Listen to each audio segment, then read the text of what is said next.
India गठबंधन के अगर संयोजक मल्लिकार्जुन खड़गे रहते हैं तो जितना भी दलित वोट है पूरे भारतवर्ष में, मैं सिर्फ यूपी, मध्य प्रदेश, राजस्थान, छत्तीसगढ़ की बात नहीं कर रहा हूं, मैं बात कर रहा हूं साउथ इंडिया की भी, जिसमें कर्नाटका, तेलंगाना और आपका केरला, तमिलनाडु, आंध्र प्रदेश, ये सब राज्य भी शामिल हैं।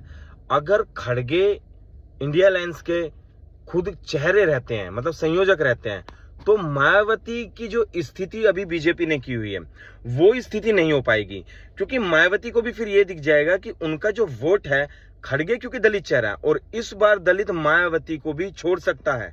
इसी कारणवश मायावती थोड़ी बौखलाई हुई है। अब मायावती कहीं ना कहीं बीजेपी की साइड से बैटिंग कर रही है। अब वो चीज कैसे दुरुस्त होगी? खड़गे को इंडिया अलायंस का संयोजक बना के।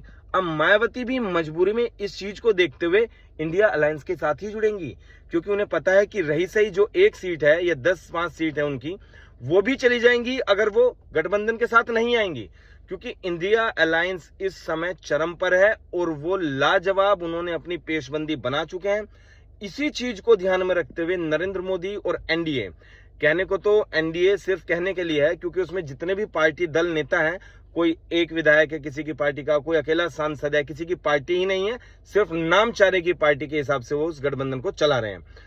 तो ये सारी चीज अगर इंडिया अलायंस अपने साथ गठजोड़ करके बना लेता है तो ओबीसी चेहरा जैसे नीतीश कुमार, लालू प्रसाद यादव, अखिलेश यादव, जयंत चौधरी, ये जो कि आपको उत्तरी भारत में बहुत ज्यादा बल देते हैं, और दलितों का वोट अगर कांग्रेस की तरफ या कहें कि गठबंधन की तरफ, इंडिया अलायंस की तरफ शिफ्ट हो जाता है तो ये एक बहुत बड़ा चंक होगा। साउथ इंडिया में तो ये समझिए बीजेपी को सीट ढूंढे भी नहीं मिलेंगी। ये सारी स्थिति बीजेपी के सामने और एनडीए के सामने बनने जा रही है।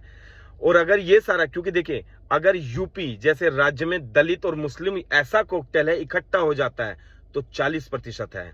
बिहार में 17% दलित है और लगभग 13-14% के आसपास, 16% के आसपास मुस्लिम है, 33% है। अगर ये सारे चंक हो जाते हैं, मध्य प्रदेश में 22.5% है दलित और मुस्लिम।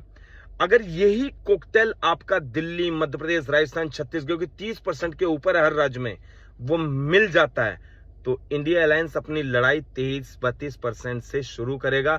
बीजेपी का टोटल वोट ही 37% था, उसके बाद ओबीसी, जनरल कास्ट और ये सब पूरा वोट उनको मिलता है।